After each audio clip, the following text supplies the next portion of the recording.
اعوذ باللہ من الشیطان الرجیم بسم اللہ الرحمن الرحیم صلی اللہ علیہ حبیب سیدنا محمد وعلی آلہ وسلم۔ رسول اللہ صلی اللہ علیہ وآلہ وسلم کا بتایا ہوا وظیفہ، جب حضور کا نام نامی اس میں گرامی آئے تو عاشق رسول جو ہے وہ وہی ہوتا ہے یقینی طور پر جو حضور کا نام سن کر درود شریف پڑھے صلی اللہ علی حبیب ہی سیدنا محمد وعلی آلہ وسلم۔ ہمارے بزرگ حضور قبلہ عالم مربی نعمت پیر محمد اقبال ربانی امنمی سرکار رحمت اللہ تعالی علیہ، میرے مرشد کامل و اکمل، آپ فرمایا کرتے تھے کہ یہ درود خضری ہے۔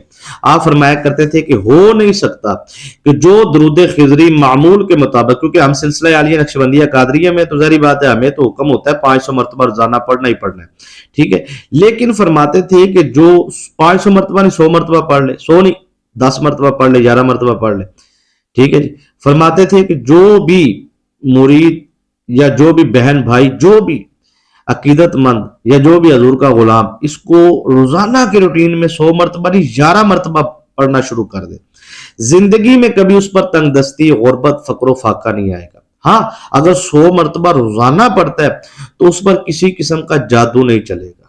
یہ روحانی پاور فل بینک ہے، یعنی کہ اس سے بڑی پاور میں نے اپنی زندگی میں نہیں دیکھی۔ بڑے بڑے وظائف، بڑے بڑے کمالات ہر جگہ پہ اپنا ایک معیار رکھتے ہیں، لیکن یہ ہمارے نقشبندیوں میں اس کا جو معیار ہے نا درود خضری کا، سر یہ تو آپ کو زمین کی تہہ سے نکال کے نا، یعنی کہ میں آپ کو ایک چھوٹی سی بات کرتا ہوں، بلکہ پہلے میں نا آپ کو یہ اشارہ کر دیتا ہوں، چلے میں آپ کو اشارہ کر دیتا ہوں۔ بہت ساری چیزیں کہ ذہن میں آتی ہیں، پھر بندہ کہتا ہے ان کو شروع کر دینا تو گھنٹوں لگ جائیں گے، کیا کریں، پھر وہ ان کو وہاں پہ روکنا پڑ جاتا ہے، لیکن میں آپ کو اشارہ عرض کر دیتا ہوں، بہت لمبا چوڑا موضوع ہے لیکن اشارہ۔ مثلا 10 جادوگر ہیں اور وہ مسلسل آپ پہ جادو کر رہے ہیں، تو بابا جی فرماتے ہوتے تھے بیٹا 10 جادو کیا 1000 جادوگر مل کر بیک وقت جادو کا وار کرے اور درود خضری پڑھنے والا ہو تو اس پہ وار نہیں چلتا۔ بس یہ ایک سب سے بڑی، یعنی کہ جو یہ درود شریف صلی اللہ علیہ حبیب سیدنا محمد وعلی آلہ وسلم یہ پڑھتا ہے۔ اچھا، یہ میں تو آپ کو وظیفہ تو ابھی بتانا ہے حضور کا، نبی پاک صلی اللہ علیہ وسلم کا وہ بتایا ہوا وظیفہ جو حضور نے خود فرمایا وہ میں ابھی، لیکن میں ابھی کیونکہ درود شریف سے پاور ہے، روحانیت ہے، حضور کا نام نامی اس میں گرامی ہے مبارک نام، تو اس کی برکات سے میں نے آپ کے گوش گزار کیا ہے، یعنی کہ اس کو آپ پڑھا کریں، اپنے معمول میں رکھیں، ٹھیک ہے۔ اس کی وضاحت میں، اس کے فضائل میں آگے چلیں گے تو پھر تو جو ہے وہ ماشاءاللہ بڑا پیارا موضوع ہے، تو انشاءاللہ آگے درود تنزینہ کا عمل میں عرض کروں گا انشاءاللہ۔ تو دوسرے چینل ہے شاید اسی پہ ہوگا ریکارڈنگ، اس کے بعد ہوگی، ہاں جی، اسلامک روحانی وظائف ہمدمی جو ہمارا ہے انشاءاللہ اس پہ 1-2 دن میں درود تنزینہ کا میں بڑا کمال کا عمل پیش کرنے جا رہا ہوں۔ اس چینل میں بھی شاید کیا ہو، تو وظائف تو ہمارے وہی ہوتے ہیں جو معمولات کے مطابق، اور جتنے بھی بس مجھے دیکھ رہے ہیں معذرت کے ساتھ تمام بس کو میری طرف سے السلام علیکم ورحمۃ اللہ وبرکاتہ، اور محتوب علیہ السلام کا جواب کمنٹ میں ضرور دیا کرے، بہت شکریہ۔ باتوں باتوں میں جو ان سے نا جی وہ دل کرتا ہے کہ آپ کو وہ باتیں بتائی جائیں جو آپ کو فائدہ دے، جو آپ کی روحانی سکون میں اضافہ کریں۔ اور کوئی بھی بہن بھائی مجھے دیکھ رہے ہیں، میں اکثر ان سے ایک سوال کرتا ہوں، یار آپ کو 1200 ڈیلی کی کال ہے، کیا بیتے گی؟ آپ کی ذاتی زندگی ہے، مصروفیات ہے، نمبر دینے کا مقصد ہے، مطلب آپ ہمیں جی مجرد وظیفہ بتائیں، مجرد وظائف تو بتا رہے ہیں، یہ وظیفہ کرنا کیسے؟ اس لیے میں کہتا ہوں پوری ویڈیو دیکھیں، پوری بات سمجھ میں آئے گی، آپ کو پوچھنے کی ضرورت نہیں پڑے گی۔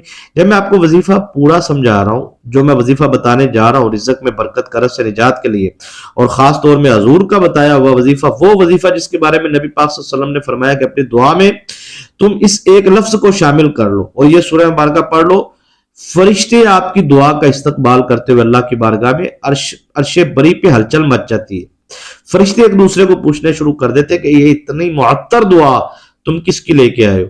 یعنی کہ حضور نے صحابہ کو فرمایا کہ یہ لفظ پڑھ کے دعا مانگو، اللہ فوراً دعا قبول فرماتا ہے۔ پوری ذمہ داری سے بات کر رہا ہوں اور انشاءاللہ پوری ذمہ داری سے عمل دوں گا، رجت ختم ہو جائے گی آپ کی زندگی کی اس ایک عمل سے۔ اتنا آسان عمل ہے، یہ آپ بچوں کو کروائیں، بزرگوں کو، جوانوں کو، مردوں خواتین کو، اس عمل میں رجت کا تصور بھی نہیں پایا جاتا، ٹھیک ہے نا جی۔ اور رجت نارمل دیکھیں، رجت ہوتی کیا ہے، میں نارمل آپ کو سمجھاتا ہوں۔ ایک شخص ہے جو آپ کا نام، آپ کی والدہ کا نام ایک ایسے شیطانی عامل کو دیتا ہے جس نے شیطانی جنات کو پڑھائی کے ذریعے قید کیا ہوتا ہے، وہ ان جنات کو آپ کی والدہ کے نام کے اوپر بربادی کا میسج دے کے چھوڑ دیتا ہے. وہ طاقتیں شیطانی جنات آ کے آپ کی زندگی میں بیٹھ جاتی ہیں. کوئی بھی معاملہ ہے تو آپ پڑھائی کرتے ہیں تو وہ شیطانی طاقتوں کو چھیڑا چھاڑی ہوتی ہے, وہ سائڈ پہ ہوتی ہیں, تو آپ پڑھائی چھوڑتے ہیں تو وہ چیزیں جب پلٹتی ہیں تو اسے رجت کہتے ہیں. رجوع ہونا, کسی چیز کا واپس آئے, سمپل سی بات ہے. یہ عمل ایسا عمل ہے کہ ان شیطانی طاقتوں کو ہمیشہ ہمیشہ کے لیے آپ کی زندگی سے نکال دیں گی, اور یہ وظیفہ جب آپ کریں گے تو انشاءاللہ وہ شیطانی طاقتیں دوبارہ آپ کی طرف منہ ہی نہیں کریں گی, ہمیشہ ہمیشہ کے لیے نکل جائیں گی.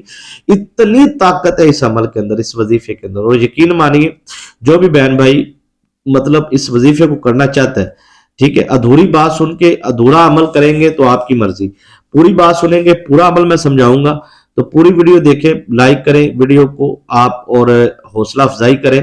انشاءاللہ کمنٹ میں آپ آ جائیں, اور کمنٹ میں آپ جمعرات جمعے کی دعا میں شامل ہونا چاہتے ہو, سبحان اللہ لکھیں, انشاءاللہ آپ کو شامل کیا جائے گا. تو میں چاہتا ہوں کہ یہ عمل جو ہے آپ کو ضرور کرنا چاہیے, میری دل کی حسرت ہے, دل کی خواہش ہے, کیونکہ بڑے وظائف ایسے ہوتے ہیں جو وظائف کرنے کے بہت دیر بعد فائدہ حاصل ہوتا ہے. ٹھیک ہے, اس میں تو حضور گارنٹی دے رہے ہیں, نبی پاک صلی اللہ علیہ وآلہ وسلم گارنٹی دے رہے ہیں. حضور فرما رہے ہیں صحابہ کو کہ صحابہ, اب ایک صحابی رسول تھے, انہوں نے نماز پڑھی, نماز پڑھ کے فارغ ہوئے, دونوں ہاتھ اٹھائے اور دعا مانگی. دعا میں یہ لفظ بولے اور لفظ پڑھ کے اور اللہ کی بارگاہ میں دعا اپنے مقصد اور حاجت کو پیش کیا, اور سرکار نے فرمایا صحابہ یہ میرا جو غلام ہے, اس غلام نے جو لفظ ادا کر کے اپنی حاجت اللہ کی بارگاہ میں پیش کی ہے, جانتے ہو اس کی حاجت فوراً قبول ہو گئی, پوری ہو گئی. حضور نے فرمایا صحابہ جو بھی ان الفاظ کے ساتھ دعا مانگتا ہے اللہ اس کی دعا کو فوراً قبول کرتا ہے. وہ الفاظ کیا ہے, وہ آپ کے دل پہ انشاءاللہ سکون قلب بنیں گے. اور جو بہن بھائی انشاءاللہ العزیز دیکھیں, اگر آپ پوچھیں گے نمبر دینے کا کیا مقصد ہے, پہلے والی بات کو کمپلیٹ کر دوں. تو بھائی مقصد یہ ہوتا ہے کہ اگر آپ پہ جادو ہے, تعویذات, اسرار, شیطانی معاملات, بندش, رکاوٹ, سخت معاملات ہے, تو وہ ظاہری بات ہے آپ اس کا دم کروا لیں. اس کا جو ہے وہ جو پروسیس ہوتا ہے وہ بھی ترتیب کے ساتھ ہوتا ہے. ایسے نہیں کہ آئے تو جناب صاحب ایک میں مطلب کمپیوٹر تو ہے نہیں کہ 100 بندے کو یا 1000 بندے کو یکدم نہیں ہوتا, اپنے ٹائمنگ کے ساتھ, اپنے پروسیس کے ساتھ. لیکن جس کا بھی ہم کام لے لیتے ہیں, جس کا بھی ہم علاج شروع کر دیتے ہیں, الحمدللہ پھر پوری ذمہ داری سے کرتے, بیچ میں نہیں چھوڑتے, اس کو کوشش کرتے ہیں, پوری محنت کرتے ہیں. اللہ پاک کا شکر ہے. تو ریکویسٹ ہے آپ سے کہ مہربانی کیا کریں, تھوڑا سا ترتیب کے ساتھ آئے, ترتیب سے چلیں, ٹائم نہ اپنا ضائع کریں نہ اگلے کا, اور انشاءاللہ العزیز اللہ پاک کے فضل و کرم سے آپ کو کامیابی ملے گی. تو اب آپ نے اس عمل کو کرنا کیسے سمجھ لیں. آپ نے اس عمل کو عشاء کی نماز کے بعد کرنا ہے, یہ معمول بنا لینا آپ نے اس عمل کا, ٹھیک ہے جی. اور بچے جو ہیں ان کو صرف آپ یہ جو حضور کے بتائے ہوئے لفظ ہیں وہ یاد کروا دیں, یعنی کہ یا ذل جلال والاکرام, یا ذل جلال والاکرام. یہ آپ نے بچوں کو کہنا بیٹے 7 ٹائم پڑھیں اور اپنی حفاظت کی دعا مانگے, کامیابی کی دعا مانگے. مثلا یا ذل جلال والاکرام 1 مرتبہ, یا ذل جلال والاکرام 2 مرتبہ, اور دونوں ہاتھ اٹھائیں اور دعا مانگے یا اللہ ہمیں کامیاب فرما, ہماری حفاظت فرما. یہ بچوں کا معمول رکھیں. اب 15 سال 14 سال سے زیادہ کے جو لوگ ہیں, بچے, بزرگ, جوان, کوئی بھی, اب وہ مرد و خواتین سب کے لیے, اب وہ کیا کریں اس عمل کو, ٹھیک ہے, وہ سمپل ہے کہ عشاء کی نماز پڑھیں. عشاء کی نماز پڑھ کے سورہ اخلاص کو پڑھیں. قل هو اللہ احد اللہ الصمد لم یلد ولم یولد ولم یکن لہ کفوا احد. سورہ اخلاص پڑھ لیا آپ نے, ٹھیک ہے جی. آپ نے سورہ اخلاص کو 7 ٹائم پڑھنا ہے, 7 مرتبہ پڑھنا ہے.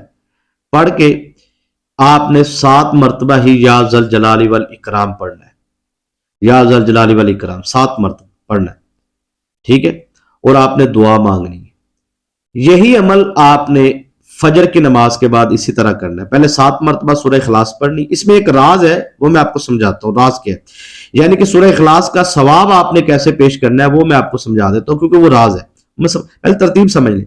یا سورہ اخلاص آپ نے 7 مرتبہ, یا ذل جلال والاکرام 7 مرتبہ, 7 ٹائم. فجر, ظہر, عصر, مغرب, عشاء جو بھی نماز پڑھے نا, جب بھی آپ پڑھیں, آپ نے 7 مرتبہ سورہ اخلاص پڑھ کے 7 مرتبہ یا ذل جلال والاکرام پڑھ کے دعا مانگنی. دعا کس طرح مانگنی ہے کہ اے مالک و مولا, جو ہم نے نیکیاں کی ہیں, تمام نیکیاں تیری پاک بارگاہ میں پیش کرتے ہیں, قبول فرما. اس کا ثواب نبی پاک صلی اللہ علیہ وآلہ وسلم اور آپ کے والدین پاک, ازواج پاک, اہل بیت پاک, تمام صحابہ اکرام اور تمام صحابیات کی بارگاہ میں پیش کرتے ہیں، قبول و منظور فرما۔ مالک و مولا ان تمام روحانی برکتوں کی برکت سے، سمجھ آ گئی، روحانی برکتوں کی برکت سے، یہ لفظ لازمی بولنا ہے، یہ اس وظیفے کا حصہ ہے۔ یا اللہ اس تمام روحانی برکتوں کی برکت سے میرے اس معاملے کو بہتر فرما، حل فرما، مجھے اس پریشانی سے نجات عطا فرما، جو بھی ہے، ٹھیک ہے، آمین۔ یہ مختصر سی آپ نے دعا لکھ لے، اسی طریقے سے آپ نے کرنی ہے۔ واللہ یقین مانیے کوئی بھی بڑے سے بڑا عمل ہے 3 دن سے زیادہ ٹائم آپ کا نہیں لگے گا، یقین مانیے پہلی دعا میں آپ کو کامیابی نظر آئے گی، ملے گی۔ یہ طریقہ آپ نے چھوڑنا نہیں ہے۔ بے اولاد ہے تو پانی پہ دم کر کے پیے، بیمار ہے شفا کے لیے پانی پہ دم کر کے پیے، جسم پہ دباؤ وزن محسوس ہوتا ہے جکرن، پانی پہ دم کر کے پورے جسم کا مساج کرے، رکاوٹیں بندشیں ہیں تو وہ وہاں پہ جہاں پہ رکاوٹ بندش ہے وہاں چھڑکاؤ کرے۔ یقین مانیے یہ وظیفہ آپ کی زندگی بدل دے گا اور یہ عمل آپ کو کامیابیوں کی طرف لے کر جائے گا۔